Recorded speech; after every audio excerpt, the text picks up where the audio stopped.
Hello बच्चों, आज मैं आपके लिए एक कौवे और मोर की कहानी लेकर आई हूँ। तो चलो कहानी को स्टार्ट करते हैं। एक घने जंगल में एक कौवा रहता था। वो काले पंखों वाला साधारण सा पक्षी था।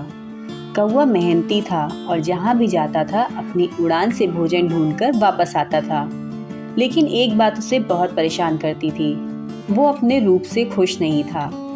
कौवा हर दिन जंगल के पास एक तालाब के किनारे जाता और मोर को अपने चमकीले और सुंदर पंख फैलाकर नाचते हुए देखता था।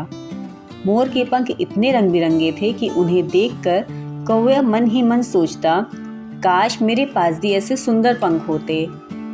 कौवा अब अपने काले पंखों से चिढ़ने लगा था और हर समय उदास रहता और खुद को मोर से कम समझता था। एक दिन उसने फैसला किया कि वो अपने जीवन को बदल देगा। कौवे ने तालाब के पास पड़े हुए रंग बिरंगे मोर के पंख उठाए और अपने चिपका लिए। अब वो मोर जैसा दिखने लगा।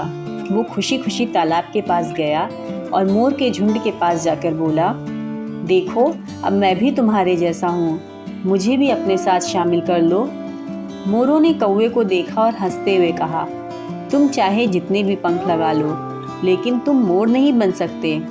तुम हमारे जैसा नाच नहीं सकते और ना ही तुम्हारी आवाज़ मधुर है। कौवा ये सुनकर बहुत शर्मिंदा हुआ। वो धीरे धीरे वहाँ से उड़कर जंगल लौट आया। जंगल लौटते ही कौवे के पुराने दोस्त उसे देखकर बोले, अरे ये तुमने क्या किया? हम तो तुम्हें ऐसे ही पसंद करते हैं जैसे तुम हो। तुम्हारी काली चमकदार पंख और मीठी काँव काँव की आवाज़ हमारे लिए सबसे खास है। कौवे ने महसूस किया कि उसने अपनी अनोखी पहचान को पहचानने में बड़ी गलती करी है।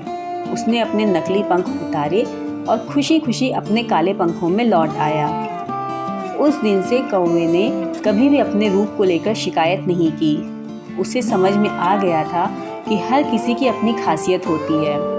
मोर सुंदर था, लेकिन कौवे की तेज उड़ान और बुद्धिमानी उसकी सबसे बड़ी ताकत थी। बच्चों, हम सभी अनोखे हैं और हमें अपनी अपनी विशेषताएं होती हैं।